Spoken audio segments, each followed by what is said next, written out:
Hey, what up? What up? What's good? Governor Jay back, presenting facts over fiction to give you the knowledge that you've been missing. Welcome back to the channel. Please put your emotions to the side and make sure you hit that like and subscribe. Now, what up, fam? Today I got a little story where I came across some history that I didn't really know about. You know what I mean? Wanted to share it with you guys. And for Black History Month, I know that's almost over. So, this was a Black History channel. Wanted to have this one popping, but I kind of fell back from that. I mean, if y'all follow the content, you know what's up with that. So, what I mean, if you've been rocking, that's what's up. So, we're gonna get back into some history right now. But yeah, right. So I took a little trip out to Harrisburg, right? Got a new car, you know what I mean? Wanted to test him out on the road and everything. So took a little trip out of Harrisburg. I ain't never had been there. Now I've been there before, don't get me wrong, but it was brief and I never really got the chance to see the city, right? Um, and matter of fact, I want to, give a little story about that. You know what I mean? Because that was very interesting. So I say a little, like over 10 years ago, I had been to Harrisburg one time previously, about 10, 15 years ago or so. This was back when I was back in like community college times, right? So I was selected, me along with maybe about 4 or 5 other students, along with some administrators, to go down there for what they call lobby day. And on lobby day was where all the community colleges came down there with their representatives and students, and we lobbied for funding and stuff like that for the community colleges, right? So it was crowded, like it was so many. I didn't know it was that many colleges in Pennsylvania, right? But it was a lot. But so we all went down to the Capitol, right? That Capitol building. We went on a tour, you know what I mean? We was there all day, we talked with a couple legislators, took pictures and whatnot. And at one point, right, we on a tour and we going in different rooms and stuff like that. At one point we go into the Supreme Court of Pennsylvania, like the chamber, right? The Supreme Court chamber. We go up in there and they're like having some kind of session. I don't know what exactly was going on up in there, but they're in there, they're having some kind of session, and there's like you got the judges up on the podium, and then there's like an attorney or a court marshal, or not really sure what the title of this person was, because like I said, I don't know what exactly was going on at the time. But he's standing on the floor in front of everybody. He's the only one standing up. And then there's like a crowd of people, sitting down at desk. I don't know if they were House of Representatives or I don't know who they were, right? But we just go in there, right? And when we go in there, they stop, kind of greet us. So I don't know what happened, but they kind of stopped. But I'll tell you what, man, the vibe was off. The vibe was very off, man, and I'll never forget that.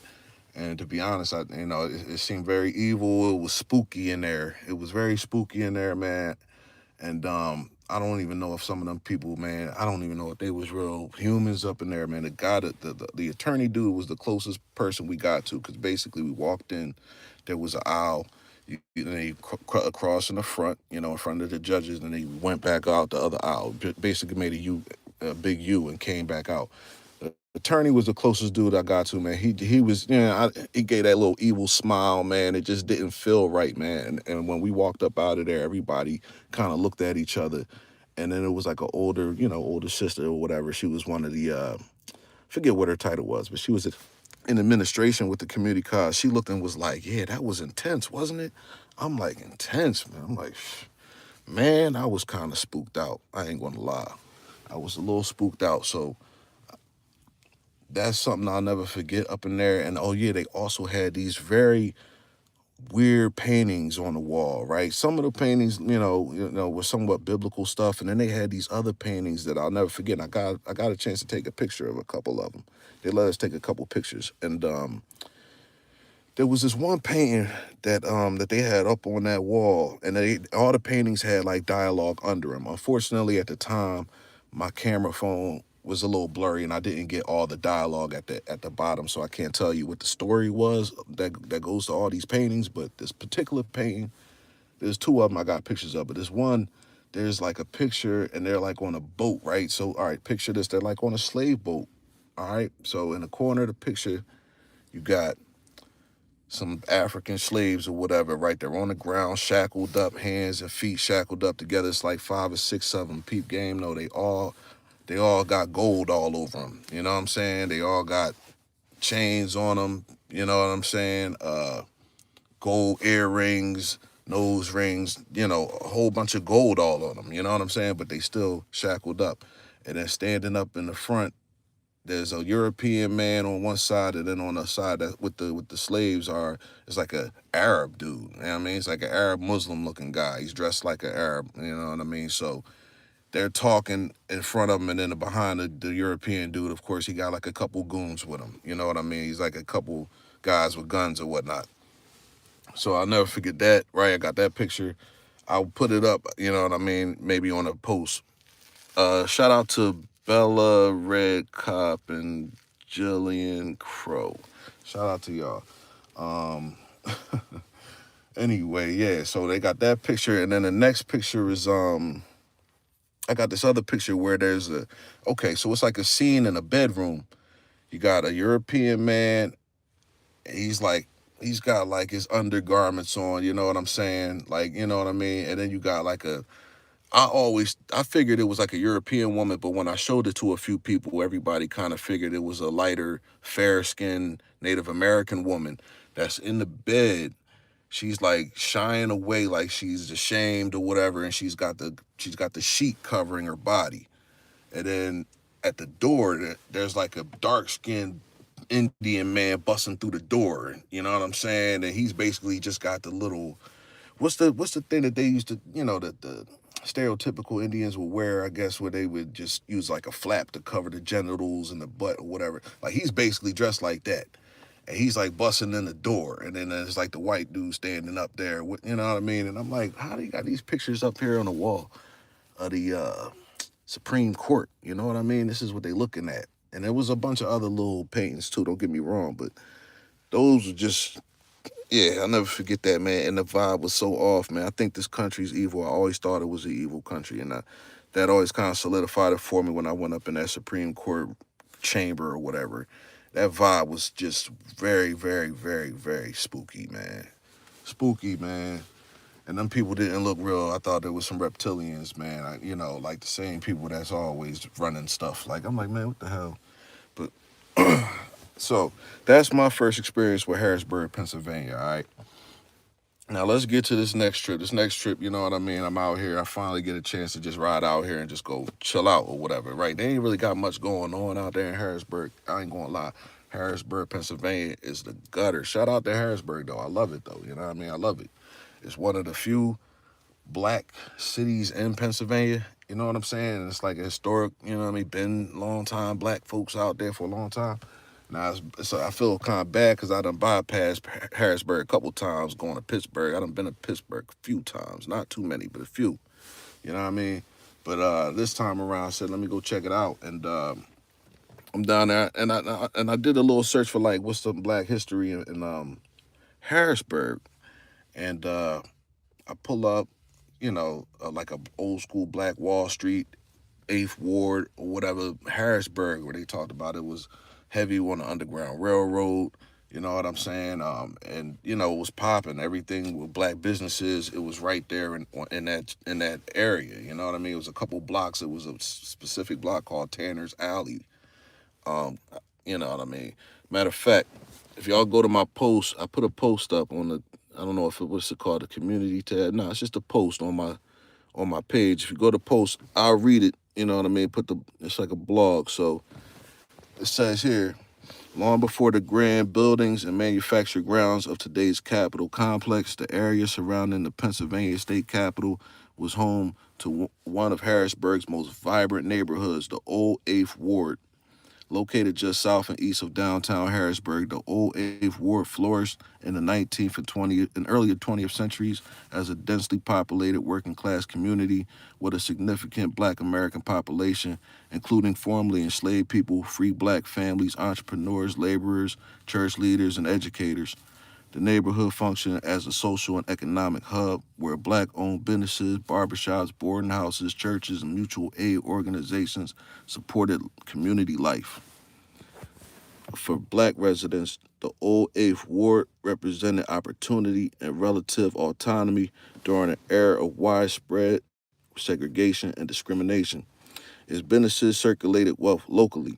Its churches served as centers of political organizing and social support, and its residents built intergenerational networks that anchored black life in Harrisburg. That history was largely erased in the early 1900s, following the construction of the new state capitol building, which was completed in 1906. State and city officials began acquiring and demolishing large portions of the old Eighth Ward to create an expansive Capitol Park and government complex. Hundreds of families were displaced, their homes and institutions destroyed in the name of urban renewal and civic grandeur. You know what I mean? Or eminent domain and all that. Okay, so today, little physical evidence of the old Eighth Ward remains, but its legacy has not been forgotten. Memorials such as a gathering at a crossroads honor the community that once stood there, acknowledging both its cultural significance and the injustice of its removal.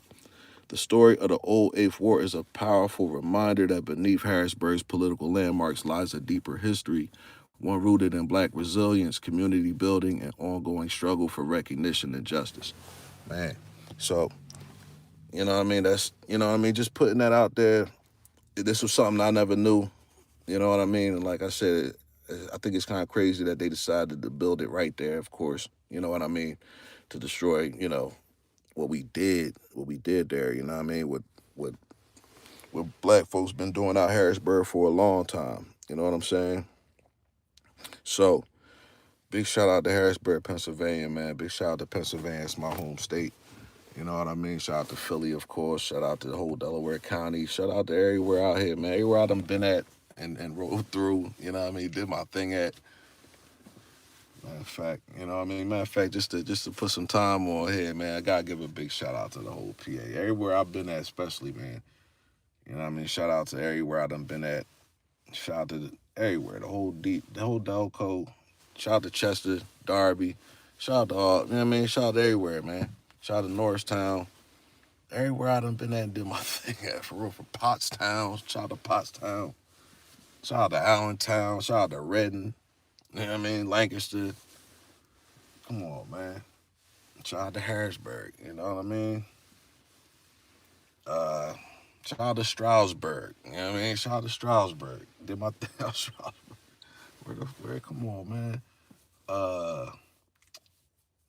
I ain't gonna lie, that's probably about it though. I know it's a lot of other places, man. I ain't. Oh yeah, shout out to Pittsburgh. Big shout out to Pittsburgh too. I fuck with Pittsburgh, regardless of how y'all feel out there, man. I know the chicks love a Philly nigga in Pittsburgh, man. They love Philly nigga all over PA, man. Big shout out to PA. If you know, you know. You know what I mean? I'm trying to think if this ain't where if I done forgot, man. I think that's about it, man. I mean, I've been out a couple other places. I can't, man. I've been to Wilkes-Barre, but can I shout out Wilkes-Barre? I don't know.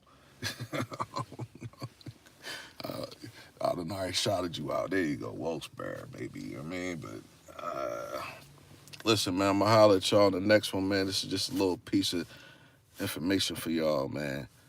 You know what I mean? So take it for what it is, man. See that we got to do our due diligence out here and really know our history. You know what I'm saying? There was brothers out there leading the way. Matter of fact, before I go, let's look up some of these people, man. Let's check out this right here, right? Let me read this about Harrisburg real quick, man. So we're gonna say Tanner's Alley, also known as Tanner's Lane, was used to describe an area in Harrisburg by 1811. Many of the city's population of free blacks lived along or near Tanner's Alley, a 500-foot section of the road. It is located along the present-day Capitol Park. Okay. By 1850, 900 free blacks, making up about 12% of the city's total population, lived in Harrisburg. Residents of the alley were more likely to be of the poorest residents. Churches, residents, dance halls, and businesses were also in Tanner's Alley. So they poor, but they got all that popping anyway, right? That's what I'm talking about. Okay, so the Wesley Union African Methodist Episcopal Zion Church, founded in 1816, was located there, as well as other underground railroad stations in the homes of free black men and women. The Black Masonic Hall was also located there. So located at Commonwealth and Walnut Streets in Harrisburg, and like I said, this is right where that Capitol building is at, right? And that whole park and that whole area, right? So, like I said, located at Commonwealth and Walnut Street in Harrisburg, was essential to the Underground Railroad as the abolitionist movement of the 19th century. It was along a route that blacks took to get to Canada. The houses of Joseph Bustill and Dr. William Jones, known nickname as Pap, were stationed there. A historical marker at Walnut near 4th Street in Harrisburg notes its significance. If you go to my post, I got a picture of that so you can see the area. You see the whole complex in the background, right? So it says here in the 1850s, this area known as Tanner's Alley was important on the Underground Railroad. Fugitive slaves hid at their wait. Okay, yeah, all right. It's just basically saying what is on there. You know what? Who's Joseph Bustill? Let's check out who's Joseph Bustill. So we got Joseph Casey Bustill, born September 29th, 1822.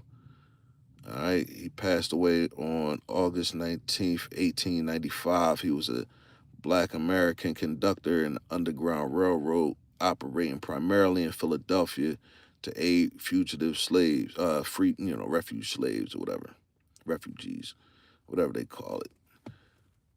Uh, yeah, he was born in Philly, all right, to David Bustill and Elizabeth Hicks.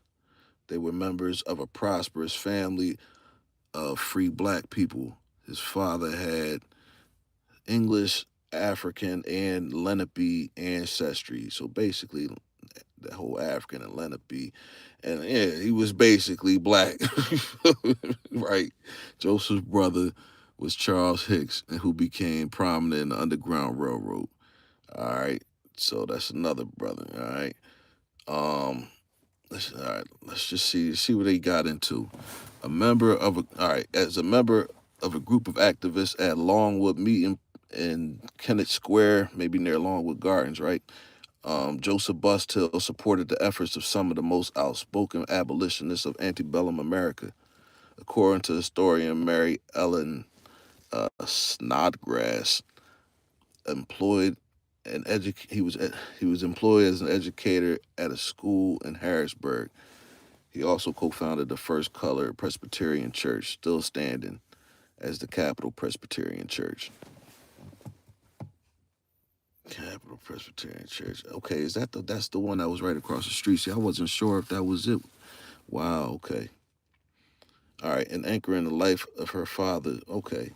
Wow. So that church is actually still there. That's right across the street, and I wasn't sure if that was the black church or not. So here it's saying it is. On the plaque, it didn't necessarily describe it that way, but I gotta look into that further. So it says here during his time with the Underground Railroad, Joseph Bustill reportedly protected more than 1,000 runaway slaves, according to his daughter, operating in concert with William Still. Yeah, William Still, he was super solid. The leader of the Pennsylvania Anti-Slavery Society, as well as Harrisburg Underground Railroad agents Thomas Morris Chester, and William and Mary Jones. Man, yo, they got a lot going on out there, man. A lot going on. Um, Matter of fact, man, you got me in my bag right now. So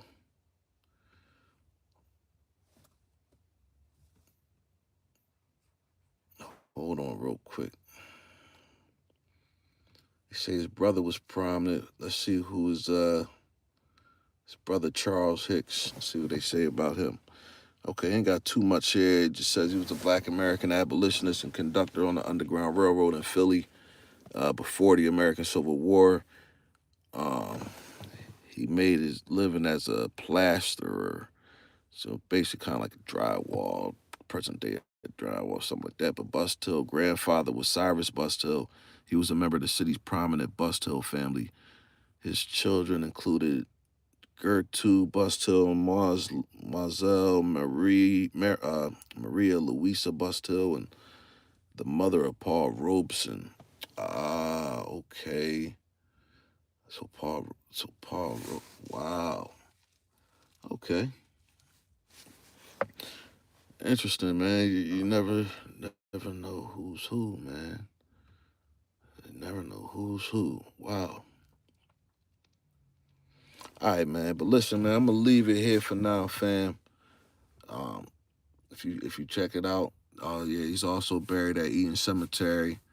Okay. Yeah, he's also buried at Eaton Cemetery. See, I didn't even know that. See, all these folks is right around the corner here. You know what I mean? So, yo, fam, share this content, like, subscribe. I'm gonna holler at y'all on the next one. Take it easy.